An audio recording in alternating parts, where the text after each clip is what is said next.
Everyone, कैसे हैं आप सब। आई होप आप सभी अच्छे होंगे। तो आज के इस वीडियो में हम रियल एनालिसिस का लेक्चर नंबर 18 करेंगे, जिसमें हम पावर सीरीज के ऊपर कुछ न्यूमेरिकल बेस्ड क्वेश्चन सॉल्व करेंगे। तो हमारे पास क्वेश्चन क्या है, determine the radii of convergence of the following power series. मतलब हमारे पास ये पावर सीरीज दे रखी है और उनकी रेडियाई ऑफ कन्वर्जेंस हमें फाइंड करना है। ठीक है, अब हमने जब चैप्टर स्टार्ट किया था, पावर सीरीज चैप्टर जब स्टार्ट किया था, तभी हमने दो थ्योरम आपसे डिस्कस करी थी, जिसमें हमने आपको बताया था कि ये जो थ्योरम्स है इनका प्रूफ तो आपसे नहीं पूछा जाता है, लेकिन ये थ्योरम्स के स्टेटमेंट आपके जो न्यूमेरिकल क्वेश्चंस होते हैं उसमें यूज होते हैं। तो हम एक बार उन थ्योरम्स को देख लेते हैं, उसके बाद हम अपने क्वेश्चन पर चलेंगे। ठीक है, तो हमारे पास थ्योरम क्या है, अब power series summation n equals to 0 से infinity an x to the power n such that an is not equals to 0 and limit n tends to infinity mod के अंदर an plus 1 upon an equals to 1 upon r, then the power series this is convergent for mod x is less than r and divergent for mod x greater than r। तो यहाँ पे इस theorem में हमारे पास convergent और divergent होने के लिए कंडीशंस दे रखी हैं, बट हमसे जो न्यूमेरिकल में पूछा है वो सिर्फ रेडियस ऑफ कन्वर्जेंट फाइंड करना है। ठीक है, रेडियस ऑफ कन्वर्जेंस हमें फाइंड करना है। तो उसके लिए हम क्या करेंगे, हमारे पास पावर सीरीज हमारे पास ये दे रखी है, जहाँ पे हमारे पास an x to the power n के फॉर्म में हमारे पास पावर सीरीज है। ठीक है, उसके लिए हम फाइंड करेंगे an प्लस 1 अपॉन an का मॉड और उस पर लिमिट अप्लाई करेंगे n टेंड्स टू इन्फिनिटी। ठीक है, और इक्वल्स टू रखेंगे 1 अपॉन r। यहाँ से हम r की वैल्यू फाइंड करेंगे। r क्या होता है हमारे पास, r ही तो हमारे पास रेडियस ऑफ कन्वर्जेंस होता है, जो हमने ऑलरेडी डेफिनेशन में डिस्कस कर चुके हैं। तो हम यहाँ से r की वैल्यू फाइंड करेंगे और वही हमारे पास न्यूमेरिकल क्वेश्चन का सॉल्यूशन हो जाएगा। ठीक है, इस तरह से हमें करना है। अगर आपसे पूछ लेता है कि आपको बताना है कि वो कन्वर्जेंट है डाइवर्जेंट है, तो आगे का यूज होगा। अगर आपसे सिर्फ न्यूमेरिकल में ये पूछा है कि रेडियस ऑफ कन्वर्जेंस आपको फाइंड करनी है, तो सिर्फ r की वैल्यू फाइंड करनी है, तो आपका जो सॉल्यूशन है उस न्यूमेरिकल का वो सिर्फ इतने से हो जाएगा। ठीक है, बाकी मोस्ट ऑफ द टाइम्स आपसे सिर्फ यही पूछा जाएगा कि रेडियस ऑफ कन्वर्जेंस फाइंड करिए, दैट इज r फाइंड करिए। ठीक है, और हमारे पास नेक्स्ट थ्योरम क्या है कि हमारे पास पावर सीरीज दे रखी है समीशन n इक्वल्स टू 0 से infinity an x to the power n such that an is not equals to 0 and limit n tends to infinity an का मॉड की power 1 upon n equals to 1 upon r। मतलब यहाँ पे हमारे पास जो limit में लेके चले थे अंदर वैल्यू वो an प्लस 1 अपॉन an थी, यहाँ पे हम जो लेके चलेंगे वो मॉड के अंदर an और उसकी होल पावर 1 अपॉन n लेके चलेंगे इक्वल्स टू में 1 अपॉन r। ठीक है, ये हम कब यूज करते हैं, जब हमारे पास जो पावर सीरीज की जो टर्म है वो पावर में n समथिंग दे रखी हो, जिससे हमारे पास अगर हम ये मेथड उसमें अप्लाई करेंगे तो n से n कैंसिल आउट हो जाता है और हमारे पास सिंपल पावर सीरीज बचती है। ठीक है, तो हमारे पास जब हमारे पास पावर में n दे रखा होगा तब हम यूज करेंगे ये n किस में दे रखा होगा, an जो हमारे पास कोफिशिएंट है उसमें पावर में n हो। ठीक है, xn तो होता ही है, जो हमारे पास कोफिशिएंट है उसकी पावर में n हो, तब हम ये वाला थ्योरम अप्लाई करेंगे। Otherwise most of the time हमें यही वाली थ्योरम अप्लाई करनी है। ठीक है, आई होप आपको कंसेप्ट समझ में आ गया होगा। अब हम अपने क्वेश्चंस पर चलते हैं। अब देखो क्वेश्चन ये है, सबसे पहले हमारे पास फर्स्ट पार्ट हमारे पास ये है कि समीशन n इक्वल्स टू 0 से infinity 2n factorial. Factorial function I hope आप सभी को पता होगा, एक बार मैं बता देती हूँ क्या होता है फैक्टोरियल फंक्शन। फैक्टोरियल फंक्शन में हम क्या करते हैं, जैसे कि हमारे पास है 2 फैक्टोरियल, 2 नहीं हम 20 फैक्टोरियल ले लेते हैं। ठीक है, तो हम 20 फैक्टोरियल को किस तरह से लिखते हैं, फैक्टोरियल का मतलब 20 तक हमारे पास जितने भी नेचुरल नंबर्स आ रहे हैं उन सबकी मल्टीप्लाई करके लिखना। जैसे कि यहाँ से 0 से स्टार्ट हम उल्टा स्टार्ट करके चलते हैं, एक चीज इसका ध्यान रखिएगा। ठीक है, तो 20 फैक्टोरियल तक है तो 20 multiply 19 multiply 18 multiply 17 16 15 dot dot हमारे पास टर्म्स चलेंगे कहाँ तक, 0 तक। ठीक है, मल्टीप्लाई 2 हो जाएगा, मल्टीप्लाई 1 मल्टीप्लाई 0 और फिर 0 पर हम फैक्टोरियल लगाते हैं। और एक चीज और पता होगी कि 0 का फैक्टोरियल हमारे पास 1 के इक्वल होता है। तो हमारे पास ओवरऑल क्या आता है, जैसे कि हमें 20 का फैक्टोरियल फाइंड करना है तो 20 से लेकर 1 तक के जितने भी हमारे पास नेचुरल नंबर्स हैं उन सबके मल्टीप्लाई करके हमारे पास 20 फैक्टोरियल आता है। ठीक है, अब एक चीज और देख लीजिए, कहीं पर हमें मिल जाता है जैसे कि n प्लस 1 हम फैक्टोरियल हमारे पास कहीं पर लिखा हुआ मिल जाए। ठीक है, आई होप दिख रहा होगा, थोड़ी सी पेंसिल लाइट चलिए, n प्लस 1 फैक्टोरियल हमारे पास लिखा हुआ मिल जाए, अब दिख रहा होगा। ठीक है, तो हमारे पास क्या कर सकते हैं, इसे यहाँ पे फैक्टोरियल है मतलब n प्लस 1, फिर उससे पहले वाली टर्म कौन सी रहेगी, n रहेगी, उससे पहले वाली n माइनस 1 रहेगी। तो इस फॉर्म में हम उसे खोल सकते हैं, जैसे कि n प्लस 1 है तो n प्लस 1 हमारे पास पहली टर्म रहेगी। ठीक है, उसके बाद हमने क्या करा था, 20 हमने सबसे पहले लिखा था, फिर 20 के बाद हमने 19 लिखा था, मतलब इसमें से 1 माइनस करके, तो n प्लस 1 में से 1 माइनस करेंगे तो हमारे पास क्या आ जाएगा, n आ जाएगा। तो नेक्स्ट टर्म हमारे पास n आ गई। ठीक है, अब n में से 1 माइनस करेंगे तो n माइनस 1 आ जाएगा, फिर n माइनस 2 आ जाएगा, और इस तरह से हमारे पास टर्म्स चलती रहेंगी और हमारे पास इस तरह से ये जो फैक्टोरियल है ओपन होता है। ठीक है, n वाली चीज आपको समझ में आ गई क्यों होगी, क्योंकि यहाँ पर इस क्वेश्चंस इन ये जो जितने भी क्वेश्चंस होने वाले हैं पावर सीरीज के, उसमें हमारे पास n फैक्टोरियल के फॉर्म में ही दे रखा होगा, इसलिए मैंने आपको ये वाला कंसेप्ट भी बता दिया है। ठीक है, आई होप समझ में आ गया होगा। फिर भी डाउट हो, समझ में नहीं आ रहा हो तो जब हम क्वेश्चन करेंगे तो आपको अच्छे से क्लियर हो जाए। ठीक है, अब हम अपने क्वेश्चन के सॉल्यूशन पे चलते हैं। हमें सबसे पहले क्या दे रखा है, हमारे पास पावर सीरीज हमारे पास ये। ठीक है, सबसे पहले हमें रेडियस ऑफ कन्वर्जेंस फाइंड करनी है। तो रेडियस ऑफ कन्वर्जेंस के लिए हमें क्या पता है, हमारे पास फॉर्मूला है वी नो दैट। ठीक है। रेडियस ऑफ कन्वर्जेंस हमारे पास r होती है, r के लिए हमारे पास फॉर्मूला है, फॉर्मूला क्या था 1/r equals to limit n tends to infinity, sum mod के अंदर an प्लस 1/an था या फिर मॉड के अंदर an और उसकी पावर 1/n। अब देखो कोफिशिएंट में हमारे पास पावर में क्या n आ रहा है, इधर नहीं आ रहा है ना, तो हम यहाँ पर कौन सा फॉर्मूला अप्लाई करेंगे, an प्लस 1/an वाला फॉर्मूला अप्लाई करने वाला है, ठीक है। तो हमें क्या पता है कि जो 1/r होता है वो इक्वल होता है limit n tends to infinity, उसके बाद क्या आएगा an प्लस 1/an का मॉड, ठीक है। ये हमारे पास फॉर्मूला होता है रेडियस ऑफ कन्वर्जेंस का, ठीक है। अब हमें दे क्या रखा है, वी हैव की जगह हम गिवन दैट भी ले सकते हैं, an की वैल्यू हमें दे रखी है, an क्या है हमारे पास, देखो यहाँ पे हमारे पास जो पावर सीरीज है वो x की फॉर्म में ना देकर z की फॉर्म में दे रखी है। जैसे कि हमारे पास जो पावर सीरीज होती है वो मोस्ट ऑफ द टाइम किस फॉर्म में होती है, summation a to an x to the power n, इस फॉर्म में हमारे पास होती है, ठीक है। यहाँ पे x की जगह पर जो वेरिएबल है वो z देती है, तो उससे आप कंफ्यूज मत होइएगा, ठीक है। तो हमारे पास an क्या हो जाएगा, an हमारे पास zn को छोड़ के जितनी भी वैल्यू बची है वो हमारे पास an हो जाएगी, तो 2n factorial upon n factorial का होल स्क्वायर हमारे पास an हो जाएगा, ठीक है। अब हमारे पास फॉर्मूले के अकॉर्डिंग देखो r हमें फाइंड करना है, limit n tends to infinity तो एज इट इज है, ठीक है। an हमारे पास यहाँ पे आ गया, an प्लस 1 बचा है, तो हम an प्लस 1 फाइंड कर सकते हैं।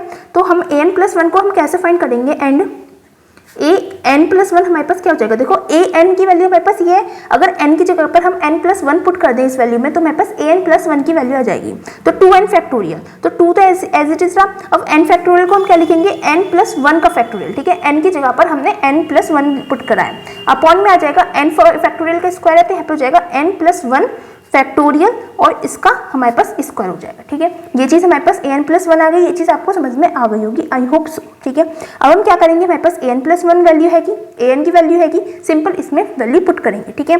तो हमारे पास क्या हो जाएगा, नाउ 1/r इक्वल हो जाएगा limit n tends to infinity, an plus 1 हमारे पास ये है, तो हमारे पास 2n प्लस 1 का फैक्टोरियल अपॉन n प्लस 1 का फैक्टोरियल का होल स्क्वायर, ठीक है। अब यहाँ पे हो रहा है हमारे पास डिवाइड, ठीक है, डिवाइड करें या फिर हम मल्टीप्लाई कर देते हैं और रेसिप्रोकल कर देंगे, ठीक है। जैसे कि डिवाइड में an वैल्यू आएगी तो an वैल्यू हमारे पास यहाँ पे रहेगी 2n फैक्टोरियल, ठीक है, और फिर ये डिवाइड में आएगा, डिवाइड वाली चीज़ हमारे पास ऊपर चली जाएगी, n फैक्टोरियल का यहाँ पे स्क्वायर हो गया। ये चीज़ समझ में नहीं आई हो तो हम देखो क्या कर रहे हैं, यहाँ पे 2n प्लस 1 का फैक्टोरियल है यहाँ पे अपॉन n प्लस 1 का फैक्टोरियल का होल स्क्वायर लिया है, ठीक है। ये हमारे पास an प्लस 1 की वैल्यू थी, अपॉन में an की वैल्यू है हमारे पास 2n factorial upon n factorial का होल स्क्वायर, ठीक है। अब इसकी मल्टीप्लाई हमने यहाँ पे कर दी और इसकी मल्टीप्लाई हमने यहाँ पे कर दी, इस तरह से हमारे पास ये टर्म यहाँ पर आ गई, ठीक है। ये चीज़ क्लियर होगी। अब हमें बस इसे सॉल्व करना है, तो हमारे पास क्या हो जाएगा, 1/r इक्वल्स टू रहेगा limit n tends to infinity, ठीक है। 2 की मल्टीप्लाई हम अंदर कर सकते हैं, तो 2n प्लस 2 का होल फैक्टोरियल हमारे पास यहाँ से हो जाएगा,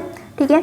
अब देखो n प्लस 1 का फैक्टोरियल का स्क्वायर हो रहा है, तो हम इसे इस तरह से लिख सकते हैं n प्लस 1, ठीक है, इसका स्क्वायर, फिर n जो है उसका स्क्वायर, फिर हम क्या कर सकते हैं, इस पर फैक्टोरियल लगा देते हैं। हमने क्या करा है यहाँ पर, देखो n प्लस 1 का होल स्क्वायर था तो हमने इसे ब्रेक करा, जैसे कि यहाँ पे हमने बताया था ना n प्लस 1 का फैक्टोरियल है, तो हम उसे n प्लस 1 फिर n माइनस 1 n माइनस 2 तक इस तरह से हम डॉट डॉट तक उसे ब्रेक कर सकते हैं। तो हमने n प्लस 1 को ब्रेक करा, n प्लस 1 आ गया, फिर n आ जाएगा, फिर n माइनस 1 आ जाएगा, लेकिन हमने सिर्फ n तक रह दिया क्योंकि हमारे पास ऊपर n फैक्टोरियल हैगा, n फैक्टोरियल से हम n फैक्टोरियल को कैंसिल आउट कर सकते हैं। अब देखो हमारे पास होल स्क्वायर आ रहा था तो हमने फर्स्ट टर्म पर भी स्क्वायर चढ़ा दिया, सेकंड टर्म पर भी हमारे पास स्क्वायर आ गया, ठीक है। इस तरह से हमने इस वाली टर्म को सॉल्व करा है, मल्टीप्लाई में आ जाएगा n फैक्टोरियल का स्क्वायर अपॉन 2n फैक्टोरियल, ठीक है। ये चीज़ क्लियर है। उसके बाद हम क्या करेंगे, देखो ये चीज़ तो हमारे पास कैंसिल आउट हो गई। अब हमारे पास क्या बचेगा, 1/r इक्वल्स टू हो जाएगा limit n tends to infinity, n tends to infinity. अब देखो 2n प्लस 2 को हम ब्रेक करते हैं और 2n तक हम ब्रेक करेंगे क्योंकि नीचे हमारे पास 2n है तो 2n तक हम काट सकते हैं, ठीक है। अब हम इसे ब्रेक करेंगे तो सबसे पहले तो 2n प्लस 2 आ जाएगा, उसके बाद इसमें से 1 माइनस करेंगे तो 2n माइनस प्लस 1 बचेगा, ठीक है। 1 माइनस करा तो 2 माइनस 1 1 बचेगा, फिर 2n प्लस 1 बचेगा, ठीक है। उसके बाद हम इसमें से 1 और माइनस करेंगे तो 2n आ जाएगा। अब देखो 2n फैक्टोरियल हमारे पास है तो 2n फैक्टोरियल पर हम यहाँ पे स्टॉप कर देंगे और फैक्टोरियल लगा देंगे, ठीक है। अपॉन में हमारे पास क्या बचेगा, n प्लस 1 का होल स्क्वायर है अपॉन में, और 2n फैक्टोरियल हमारे पास अपॉन में है, ठीक है। 2n फैक्टोरियल से 2n फैक्टोरियल हमारे पास कैंसिल आउट हो गया, ठीक है।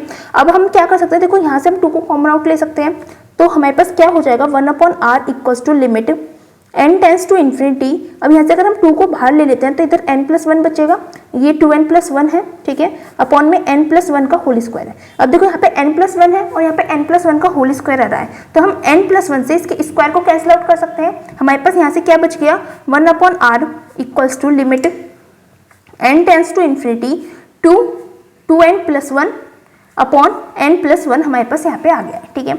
अब स्टूडेंट्स यहाँ पे देखो, अगर हम n टेंस टू इन्फिनिटी की यहाँ पर वैल्यू डाल देंगे तो ये फॉर्म बन जाएगी इन्फिनिटी अपॉन इन्फिनिटी की, ठीक है। अब इन्फिनिटी अपॉन इन्फिनिटी की फॉर्म बन रही है तो हम क्या करेंगे यहाँ से, इधर देखो अगर हम ऊपर वाली टर्म में से n कॉमन आउट ले लें और नीचे वाली टर्म्स में से n कॉमन आउट ले लें तो हमारे पास क्या हो जाएगा, हमारे पास हो जाएगा this implies 1/r equals to limit n tends to infinity, ठीक है। यहाँ पे 2 हमारे पास एज इट इज है। अब ऊपर वाली टर्म में से अगर हम n को कॉमन आउट लेंगे तो n हमारे पास बाहर आ गया, इधर क्या बचा 2n तो हमारे पास बाहर आ गया तो सिर्फ 2 बचा, प्लस 1 के साथ हमारे पास n नहीं था तो 1/n यहाँ पे हमारे पास बन जाएगा, ठीक है।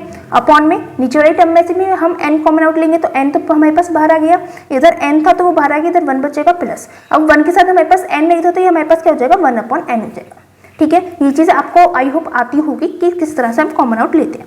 अब देखो n से हमारे पास n कैंसिल आउट हो गया। अब हम क्या कर सकते हैं, अब हम यहाँ पे अपनी लिमिट पुट कर सकते हैं। लिमिट अगर हम पुट करते हैं n टेंस टू इन्फिनिटी तो 1/इन्फिनिटी हमारे पास 0 हो जाता है, तो हमारे पास क्या हो जाएगा 2 + 0 अपॉन 1 + 1/इन्फिनिटी हमारे पास अगेन 0 हो जाएगा, तो ये हो जाएगा इक्वल्स टू में क्या आ जाएगा 2 + 0 2 हो जाएगा, 2 × 2 = 4/1, ठीक है। तो हमारे पास क्या आ गया यहाँ से 1/r इक्वल्स टू 4 आ रहा है, तो इससे हम क्या इंप्लाई कर सकते हैं, यहीं पे इंप्लाई कर देती हूँ कि जो r है वो हमारे पास 1/4 आ गया है, ठीक है। इस तरह से हमारे पास रेडियस ऑफ कन्वर्जेंस फाइंड हो गया है। बहुत इजी क्वेश्चन है पावर सीरीज की रेडियस ऑफ कन्वर्जेंस फाइंड करने का। आपको लग रहा होगा कि कितना लंबा क्वेश्चन है, बहुत देर से चल रहा है, लेकिन आप फर्स्ट टाइम ये क्वेश्चन कर रहे हैं इसलिए मैंने थोड़ा सा डिटेल में अच्छे से एक्सप्लेन करने की कोशिश करी है। बाकी क्वेश्चंस बहुत इजीली और बहुत जल्दी हो जाते हैं, ठीक है। अब सेकंड पार्ट में हम कैसे करेंगे, देखो सेकंड पार्ट में आप हो सकता है थोड़ा सा कंफ्यूजन कर सकते हो आप लोग कि यहाँ पर n की पावर n दे रखी है, तो आप थ्योरम नंबर सेकंड जो हमने बताई थी उसे अप्लाई कर सकते हो, लेकिन यहाँ पर वो अप्लाई नहीं होगी। क्यों नहीं होगी, क्योंकि हमारे पास जो कॉफिशिएंट है वो n factorial upon n to the power n पूरा है, ठीक है। लेकिन जो पावर आ रही है वो सिर्फ डिनोमिनेटर में आ रही है, जो पावर n है वो सिर्फ डिनोमिनेटर में, न्यूमरेटर में तो नहीं है। अगर न्यूमरेटर में भी होती तो दोनों में से कॉमन आउट लेके फिर होल पावर में 1/n आता तो n से n कैंसिल आउट होकर इजी हो जाता। बट अगर सिर्फ डिनोमिनेटर में न्यूमरेटर में नहीं है, ऊपर नहीं है, तो यहाँ पे तो ऊपर 1/n बन जाएगा, वो तो और भी ज्यादा कॉम्प्लेक्स हो जाएगा। तो इस केस में भी हम यही वाला मेथड अप्लाई करेंगे, ठीक है। 1/n वाला सिर्फ तभी अप्लाई करना है जब जो भी हमारे पास कॉफिशिएंट है उस पूरे में हमारे पास पावर n हो, ठीक है। इस चीज को ध्यान में रखिएगा। अब चलो नेक्स्ट क्वेश्चन करते हैं हम। नेक्स्ट क्वेश्चन में हमारे पास कॉफिशिएंट है n factorial upon n to the power n, ठीक है। तो हम यही लेके चलेंगे। फॉर्मूला हमने यहाँ पे लिखा हुआ है, we know that 1/r equals to limit n tends to infinity an upon an + 1/an का मॉड, ठीक है। अब हमारे पास फर्स्ट पार्ट ही हो गया, अब सेकंड पार्ट नीचे कंटिन्यू करते हैं, ठीक है। तो हमारे पास क्या हो जाएगा, वी हैव, अब सेकंड पार्ट में हमारे पास जो कॉफिशिएंट है वो क्या दे रखा है an है हमारे पास n factorial upon n to the power n, ठीक है। एंड अगर हम n+1 फाइंड करेंगे तो वो हमारे पास कितना हो जाएगा n+1 का फैक्टोरियल अपॉन n+1 की पावर n+1 हमारे पास यहाँ से आ जाएगा, ठीक है। अब अपने फॉर्मूले में अपनी वैल्यूज डालते हैं तो हमारे पास क्या हो जाएगा, नाउ 1/r इक्वल्स टू जाएगा limit n tends to infinity, mod के अंदर रहेगा an। देखो यहाँ पे मॉड लगाने की नीड नहीं है क्योंकि हमारे पास सारी टर्म्स पॉजिटिव है, ठीक है, इसलिए हमने ऊपर भी मॉड नहीं लगाया। अगर नेगेटिव टर्म्स आ जाती है तो मॉड लगाकर आपको सॉल्व करना है, ठीक है। हमारे पास सबसे पहले an+1 रहेगा तो n+1 का फैक्टोरियल अपॉन n+1 की पावर n+1 हमारे पास an है, an+1 है सॉरी, ठीक है। फिर डिवाइड करेंगे an से, तो डिवाइड करने पर जो न्यूमरेटर है वो हमारे पास डिनोमिनेटर में आ जाएगा n फैक्टोरियल, और जो डिनोमिनेटर है वो हमारे पास न्यूमरेटर में आ जाएगा, ऊपर आ जाएगा, ठीक है। इस तरह से हमारे पास 1/r की वैल्यू आ जाएगी। अब देखो हम क्या कर सकते हैं, यहाँ से देखो यहाँ पे हम इसे खोलते हैं थोड़ा सा 1/r। ये देखो आपको खुद थोड़ा सा सोचना पड़ेगा कि हम किस तरह से सॉल्व कर सकते हैं। सबसे पहले कोशिश करिएगा कि जितना ज़्यादा हम कैंसिल आउट कर सकें। देखो यहाँ पे n फैक्टोरियल है, यहाँ पे n+1 फैक्टोरियल है, तो n+1 को हम इस तरह से लिख सकते हैं n+1 इंटू n का फैक्टोरियल, ठीक है। ये चीज़ हमने बता दी है। अब n फैक्टोरियल से हम n फैक्टोरियल को कैंसिल आउट कर सकते हैं क्योंकि नीचे हमारे पास n फैक्टोरियल आ रहा है, ठीक है। अब ऊपर वाली टर्म्स को हम कैसे खोल सकते हैं, यहाँ पे n to the power n हमारे पास एज इट इज, तो क्योंकि तो हमारे पास ऑलरेडी छोटी है, ठीक है। अब इस वाली में हम कैसे खोल सकते हैं, अब देखो एक चीज़ आपको याद होगी, अगर एक्सपोनेंट चैप्टर आपने अपनी स्कूल में अच्छे से पढ़ा होगा कि अगर हमारे पास कोई भी टर्म है जैसे कि a है, उसकी पावर में अगर 3+1 लिखा हुआ है, ठीक है, तो उसे हम इस तरह से लिख सकते हैं a की पावर 3 इंटू a, इस तरह से हम लिख सकते हैं, इसमें तो कोई दिक्कत नहीं है। तो हम यहाँ पर भी यही चीज़ करने वाले हैं कि हमारे पास यहाँ पे है n+1 की पावर n+1 है, तो एक बार तो हमने n को एज लिखा रह दिया और जो +1 है उसकी जगह पर हमने मल्टीप्लाई कर दी एक बार n+1 की, ठीक है। ये चीज़ समझ में आ गई होगी, बिल्कुल सेम ऐसे ही करा, यहाँ पे n की जगह पर 3 है, ठीक है। इस तरह से हमने इस वाले को ब्रेक कर लिया। अब ऐसा हमने क्यों किया, क्योंकि यहाँ से n+1 और n+1 कैंसिल आउट हो गए, ठीक है, और n फैक्टोरियल हमारे पास n फैक्टोरियल से कैंसिल आउट हो गया, ठीक है, ये चीज़ क्लियर है। अब हमारे पास क्या बचा है यहाँ से 1/r equals to limit n tends to infinity, उसके बाद हमारे पास यहाँ पे है n की पावर n अपॉन n+1 की होल पावर n, ठीक है। अब देखो होल पावर n आ रही है तो यहाँ पे इन्फिनिटी अपॉन इन्फिनिटी की फॉर्म बन जाएगी अगर हम वैल्यू पुट कर देते हैं, लिमिट की वैल्यू पुट कर देंगे तो इन्फिनिटी की पावर इन्फिनिटी की वैल्यू बन जाएगी और नीचे भी हमारे पास इसी टाइप की वैल्यू बन जाएगी। तो अब हम क्या करें, नीचे वाली टर्म में से अगर n हम कॉमन आउट ले लें, ठीक है, अगर हम n को कॉमन आउट लेंगे तो हमारे पास क्या हो जाएगा, नीचे से n की पावर n को हम कॉमन आउट लेंगे, ठीक है। तो हम कैसे कर सकते हैं, इक्वल्स टू में आ जाएगा limit n tends to infinity. अब जब n की पावर n को कॉमन आउट लेंगे नीचे से, n की पावर n की बजाय हम लेके चल रहे हैं, पहले सोचते हैं कि हम n कॉमन आउट ले रहे हैं इसमें से, अगर हम बाहर n को कॉमन आउट लेंगे तो अंदर क्या बचेगा, यहाँ पे तो कुछ नहीं बचेगा, 1 बचा +1 है और हमने n को बाहर निकाला है, इसका मतलब यहाँ पे बचा 1/n, ठीक है। अब होल पावर में n था तो जब हमने n को कॉमन आउट निकाला तो इसकी भी पावर में हमारे पास n आ जाएगा, ठीक है। अब n to the power n से n to the power n cancel out हो गया, ठीक है। तो अब हमारे पास टर्म्स क्या क्या बची हैं, 1/r equals to limit n tends to infinity 1/1 + 1/n की पावर n हमारे पास यहाँ पे टर्म्स बची हैं, ठीक है।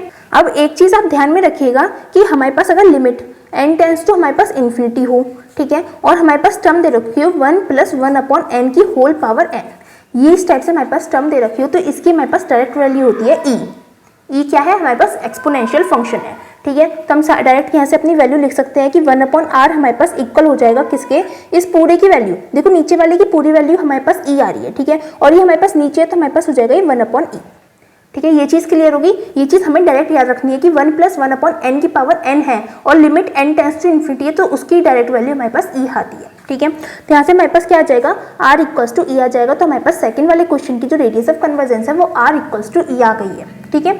आई होप ये क्वेश्चन आपको समझ में आ गया होगा। अब स्टूडेंट्स हमारे पास नेक्स्ट क्वेश्चन क्या है, determine the radius of convergence for the following series, वही है, बस हमारे पास 4 पार्ट्स देती हैं। अब देखो फर्स्ट और सेकंड पार्ट आपको खुद करना है, बहुत ईजी है, मैं बता देती हूँ। यहाँ पे देखो कोफिशिएंट हमारे पास n है तो हमारे पास यहाँ पे an क्या हो जाएगा, n हो जाएगा, an+1 हमारे पास क्या हो जाएगा, n+1 हो जाएगा, ठीक है। अब 1/r होगा हमारे पास limit n tends to infinity, mod के अंदर हमारे पास an+1 रहेगा, n+1 और अपॉन में n आ जाएगा, ठीक है, इतना हो जाएगा। अब हम क्या करेंगे, दोनों में से ऊपर वाले में से हम n को कॉमन आउट ले लेंगे तो 1 + 1/n बचेगा, ठीक है, अपॉन में n है और limit n tends to infinity हमारे पास चल रहा है, ठीक है। n से n कैंसिल आउट हमारे पास बचेगा 1 + 1/n और limit n tends to infinity, ठीक है। जब हम इसमें वैल्यू डालेंगे n टेंस टू इन्फिनिटी तो 1/∞ हमारे पास 0 बन जाएगा, 1 + 0 हमारे पास 1 रहेगा तो 1/r की वैल्यू हमारे पास 1 आ जाएगी। इससे हम कह सकते हैं कि r की वैल्यू हमारे पास 1 आ गई है, ठीक है। इस तरह से हमारे पास फर्स्ट पार्ट होगा, आई होप आप कर लेंगे, ठीक है। पूरा ही सॉल्यूशन वैसे मैंने कर दिया है साइड में। सेकंड पार्ट में हम क्या करेंगे, देखो यहाँ पे कोफिशिएंट क्या है, हमारे पास n फैक्टोरियल है तो हमारे पास यहाँ से an क्या हो जाएगा, n फैक्टोरियल हो जाएगा, an+1 हमारे पास क्या हो जाएगा, n+1 का फैक्टोरियल हो जाएगा, ठीक है। 1/r इक्वल्स टू क्या हो जाएगा, limit n tends to infinity an+1 upon an होगा तो यहाँ से हो जाएगा an+1 का फैक्टोरियल अपॉन n का फैक्टोरियल हमारे पास यहाँ से आ जाएगा, ठीक है। अब जब हम इसे सॉल्व करेंगे तो हमारे पास क्या हो जाएगा, देखो फैक्टोरियल वाली टर्म आ रही है, जब भी फैक्टोरियल दिख जाए तो इसका मतलब हम उसे थोड़ा सा खोलेंगे और फिर थोड़ा सा कट कर देंगे, ठीक है। तो हमारे पास क्या हो जाएगा, limit n tends to infinity. अब n+1 को हम कैसे लिख सकते हैं, एक बार n+1 आ जाएगा, फिर उसमें से 1 माइनस करेंगे तो हमारे पास n आ जाएगा, नीचे भी n है तो n पे ही हम फैक्टोरियल लगा देंगे, अपॉन में n फैक्टोरियल आ जाएगा, n फैक्टोरियल से n फैक्टोरियल कैंसिल आउट तो हमारे पास रहेगा limit n tends to infinity हमारे पास रहेगा n tends to infinity n+1, ठीक है, इतना रह गया हमारे पास। अब जब हम इसमें अपनी वैल्यू डालेंगे इन्फिनिटी की तो इन्फिनिटी +1 हो जाएगा, इन्फिनिटी +1 हमारे पास इन्फिनिटी रहेगा, ये आया 1/r की वैल्यू, ठीक है। 1/r इक्वल्स टू इन्फिनिटी को हम क्या लिख सकते हैं, 1/0 लिख सकते हैं। यहाँ से हमारे पास क्या आ जाएगा कि r हमारे पास 0 के इक्वल आ गया है, ठीक है। इस तरह से हमारे पास वैल्यू आई है। फर्स्ट वाले पार्ट की r इक्वल्स टू 1 आना है, सेकंड वाले का r इक्वल्स टू 2 आना है। फर्स्ट और सेकंड पार्ट आपको दोनों पार्ट्स खुद करने हैं, ठीक है। बाकी यहाँ पे मैंने सॉल्यूशन बता दिया है, डाउट हो तो आप देख सकते हैं, बाकी पहले कोशिश करिएगा कि आप खुद करें, ठीक है। अब हम चलते हैं इसके थर्ड पार्ट पर। अब थर्ड पार्ट में हमारे पास दे रखा है समीशन n इक्वल्स टू 1 से इन्फिनिटी n फैक्टोरियल का square upon 2n factorial z to the power 2n, ठीक है। अब देखो यहाँ पे हमारे पास एक्चुअल में पावर सीरीज जो होती है वो किस फॉर्म में की होती है, summation an x to the power n की हमारे पास फॉर्म में होती है, an x to the power n। यहाँ पे x की जगह पर एक तो z वेरिएबल है और जो पावर में है वो हमारे पास 2n दे रखा है। तो पावर में हमारे पास कितना भी अंतर हो, कुछ भी आ रहा हो, n के साथ में किसी की मल्टीप्लाई हो रही हो, कुछ ऐड हो रहा हो, हमें कोई फर्क नहीं पड़ेगा, ठीक है। जैसे कि यहाँ पे भी z की पावर 2n+1 n दे रखी है, हमें कोई फर्क नहीं पड़ेगा, ठीक है। हमें सिर्फ जो मतलब पड़ेगा वो सिर्फ कॉफिशिएंट से पड़ेगा, ठीक है। कॉफिशिएंट को हमें देखते हुए चलना है। तो इस वाले थर्ड वाले पार्ट में हमारे पास an कितना है, an है हमारे पास n फैक्टोरियल का स्क्वायर अपॉन 2n फैक्टोरियल, ठीक है। ये हमारे पास an की वैल्यू है, ठीक है। an प्लस 1 क्या हो जाएगा, an प्लस 1, ये हम थर्ड पार्ट कर रहे हैं, इस चीज़ का ध्यान रखिएगा, ठीक है। an प्लस 1 हमारे पास क्या हो जाएगा, n फैक्टोरियल है तो n प्लस 1 का फैक्टोरियल हो जाएगा और फिर इसका हम स्क्वायर करेंगे, ठीक है। अपॉन में 2n फैक्टोरियल है तो 2 तो हमारे पास एज इट इज रहा, अब n का फैक्टोरियल हमारे पास n प्लस 1 का फैक्टोरियल हो जाएगा, ठीक है। या फिर कहें तो हमारे पास क्या हो जाएगा, n प्लस 1 का फैक्टोरियल का होल स्क्वायर, ठीक है, अपॉन में 2 के अंदर मल्टीप्लाई कर सकते हैं, 2n प्लस 2 का हमारे पास फैक्टोरियल हो जाएगा, ठीक है। लेकिन इस चीज़ से आप ध्यान रखिएगा कि 2n फैक्टोरियल है तो इसे आप ऐसे नहीं लिख सकते हैं कि 2n प्लस 1 कर दो, ठीक है, होगा 2n प्लस 2, ठीक है। कभी सोचो कि 2n के पूरे पे हमारे पास फैक्टोरियल है तो 2n प्लस 1 हो जाए, नहीं, सिर्फ n पर फैक्टोरियल है। अगर पूरे पर दे रखा होता 2n पर तो हमारे पास 2n पर इस तरह से ब्रैकेट लगा हुआ होता, ठीक है। हमारे पास सिर्फ n पर फैक्टोरियल है, इसलिए हमने n प्लस 1 कराया फैक्टोरियल में और 2 के अंदर मल्टीप्लाई करके 2n प्लस 2 कर दिया है। इस चीज़ में बहुत सारे बच्चे कंफ्यूज होते हैं, इसलिए मैंने आपको पहले ही बता दिया, ठीक है। हमारे पास an की वैल्यू आ गई, an प्लस 1 की वैल्यू आ गई। अब जब अपनी जो फॉर्मूला है उसमें अपनी वैल्यूज डालनी है, ठीक है। तो 1/r हो जाएगा लिमिट, अब मेरे ख्याल से आपको लैंग्वेज तब आ चुकी होगी किस तरह से लिखनी है, इसलिए मैं डायरेक्ट बस अपनी वैल्यूज़ को ही निकाल कर वैल्यू पुट करी, ठीक है। तो an प्लस 1 हो जाएगा n प्लस 1 का फैक्टोरियल, इसका होल स्क्वायर अपॉन में आ जाएगा 2n प्लस 2 का फैक्टोरियल, ठीक है। मल्टीप्लाई करेंगे, अब यहाँ पे डिवाइड में आने वाली चीज़ है तो न्यूमरेटर जो है वो हमारे पास डिनोमिनेटर में आएगा तो n फैक्टोरियल का स्क्वायर बन जाएगा और डिनोमिनेटर हमारे पास न्यूमरेटर में आ जाएगा, ऊपर आ जाएगा, ठीक है। ये हमारे पास हो गया। अब इसे सॉल्व करते हैं, बस limit n tends to infinity. अब देखो क्या कर सकते हैं, यहाँ पे n प्लस 1 है, यहाँ पे n फैक्टोरियल है, ठीक है। n प्लस 1 का फैक्टोरियल है, इधर n फैक्टोरियल है, तो हम क्या करेंगे, यहाँ पे इसे सॉल्व करेंगे। तो इसे क्या लिख सकते हैं, n प्लस 1 लिख सकते हैं, फिर हम n लिख सकते हैं, ठीक है। और फिर अगर यहाँ पे n फैक्टोरियल है तो हम n पर ही स्टॉप कर देंगे, ठीक है। अब होल स्क्वायर आ रहा है तो इस पर अलग स्क्वायर रहेगा और इस पर हमारे पास अलग स्क्वायर रहेगा, ठीक है। अपॉन में हमारे पास क्या है, 2n प्लस 2 है, ठीक है। और यहाँ पे हमारे पास 2n का फैक्टोरियल है तो हम इसे ब्रेक करते हैं। 2n प्लस 2 हमारे पास फर्स्ट टर्म रहेगी, फिर 2n प्लस 1 हमारे पास सेकंड टर्म रहेगी, फिर हमारे पास नेक्स्ट टर्म आ जाएगी 2n और उस पर हमारे पास फैक्टोरियल आ जाएगा, ठीक है। मल्टीप्लाई में हमारे पास चल रहा है 2n factorial upon n factorial का होल स्क्वायर, ठीक है। अब n फैक्टोरियल का होल स्क्वायर हमारे पास इससे कैंसिल आउट हो जाएगा, ठीक है। यहाँ से 2n फैक्टोरियल हमारे पास इससे कैंसिल आउट हो गया। हमारे पास क्या क्या बचा, limit n tends to infinity, ठीक है। अब देखो n प्लस 1 का होल स्क्वायर है यहाँ पे, ठीक है। अब 2n प्लस 2 है, यहाँ से हम 2 को कॉमन आउट ले सकते हैं तो हमारे पास n प्लस 1 बचेगा, ठीक है। और इधर 2n प्लस 1 है, ठीक है।